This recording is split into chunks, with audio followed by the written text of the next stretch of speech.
को powered by Vimal. Vimal बोलो जुबा केसरी. राजकारण फादर्स डे आहे, उद्धवजींना काय शुभेच्छा देणार आहात तुम्ही?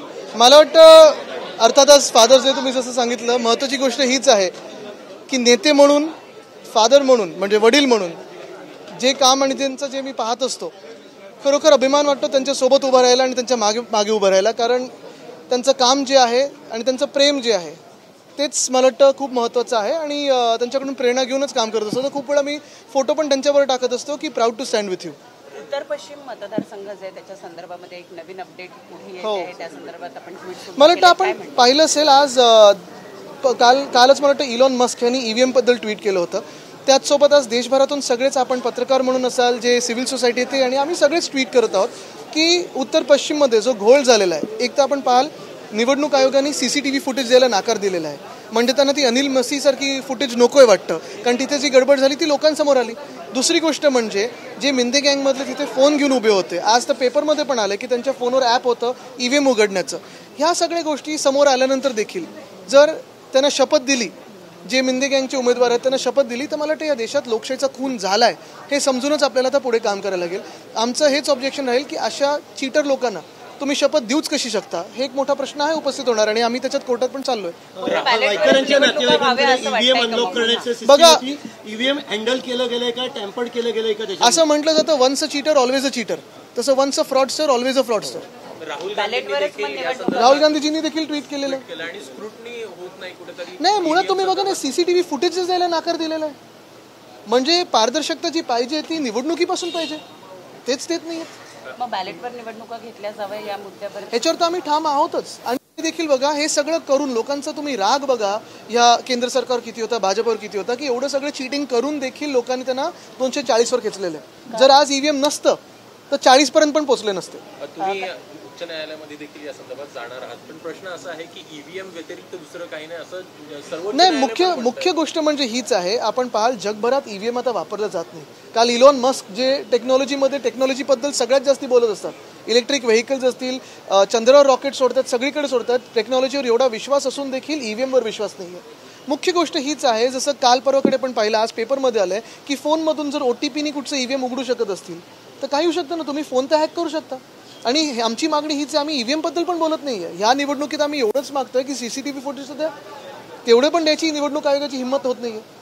भाजपचे आमदार आहेत टी राजा यांनी काल भिवंडीमध्ये पुन्हा एकदा म्हटलेलं आहे की 400 पार जर आम्हाला मिळाले असते तर भारत हे एक हिंदू राष्ट्र झालं असतं. मला वाटतं त्यांचं जे पूर्ण बोलणं होतं आपण पाहत असाल, एक तर त्यांच्यात ताळमेळ नाही सगळ्या भाजपमध्ये. एक कोण काही बोलतं, दुसरं काही कोण बोलतं, एक बोलतं 400 पारचं नॅरेटिव्ह, एक बोलतं हे ते.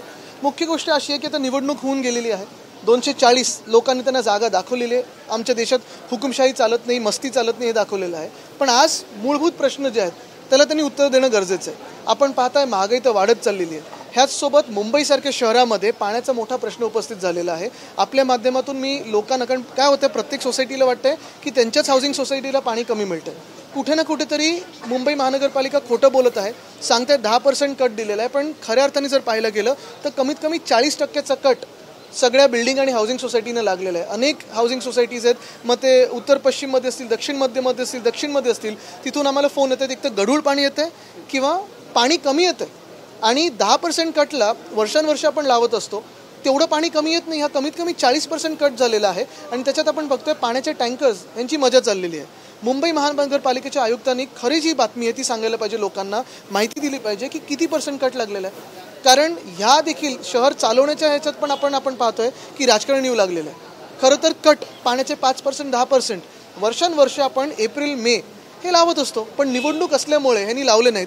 पाण्याची ते काय डीप क्लिनिंगमध्ये उधळपट्टी केली आणि आपण पाहतोय आता लोकांना प्यायला पाणी नाही. तर हे ह्या विषयांवर भाजपने बोलायला पाहिजे. एक संधी मिळालेली आहे, 240 जरी असले तरी सरकार बनवलेलं आहे, त्याच्यावर बोला. भाजपच्या मंत्र्यांनी बोलायला, भाजपच्या मंत्र्यांनी वेगळंच बोलायला लागले.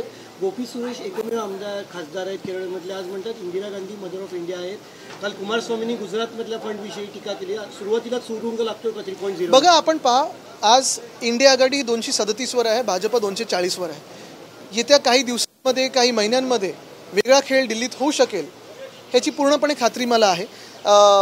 मुख्य गोष्ट हीच आहे की जे भाजपचं राजकारण आहे, मग सगळीकडे वातावरण गढूळ करा, लोकांवर धाडी टाका, धमक्या द्या, जे भ्रष्ट आहेत त्यांना आपल्या पक्षात घ्या, सगळीकडे भांडणं लावा. आता आपण पाहाल की त्यांच्यात पण एक वाक्यता नाहीये आणि तिकडचं देखील मला वाटतं पार्लमेंटरी बोर्डची अजून बैठक झाली नाही भाजपची.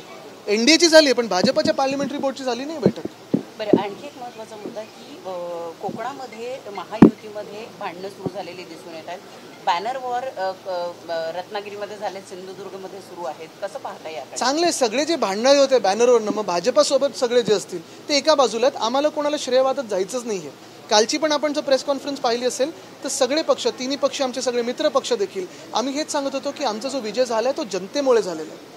आम्ही कुठेही मस्तीत फिरत नाहीये, कुठेही आम्हाला त्या विजयाचं असं छाती फुलून चालत नाहीये, कारण आम्ही जे आहोत नम्र आहोत, लोकांमध्ये राहतो. माजी नगरसेवक मकरंद नार्वेकर यांनी आता थोड्या वेळापूर्वी एक प्रेस नोट पाठवलेली आहे. त्यांचं म्हणणं आहे की पूर्ण वर्षभरामध्ये केवळ 15% रस्ते हे सिमेंटचे झालेले आहेत आणि त्यामुळे जे कॉन्ट्रॅक्टर आहेत त्यांच्यावर दंड उठवला पाहिजे. हास्यास्पद आहे, कारण आम्ही जेव्हा रस्त्याचा घोटाळा काढला किंवा स्ट्रीट फर्निचरचा घोटाळा काढला, मला वाटतं त्यांना थोडी सवय लागलेली आहे की माझ्या मागोमाग परत त्यांची कुठचं तरी पत्र द्यायचं. प्रेस नोट की नोट आता ह्याच्यात मी जात नाही, कशासाठी काढत असतात. पण महत्त्वाची गोष्ट हीच आहे, जर त्यांच्यात एवढी हिंमत असेल तर भाजपा हा भ्रष्टाचार करत आहे हे त्यांनी लोकांसमोर येऊन बोलावं आणि भाजपाने ह्या मिंदे सरकारमधून पाठिंबा काढावा. को पावर्ड बाय विमल. विमल बोलो जुबा केसरी.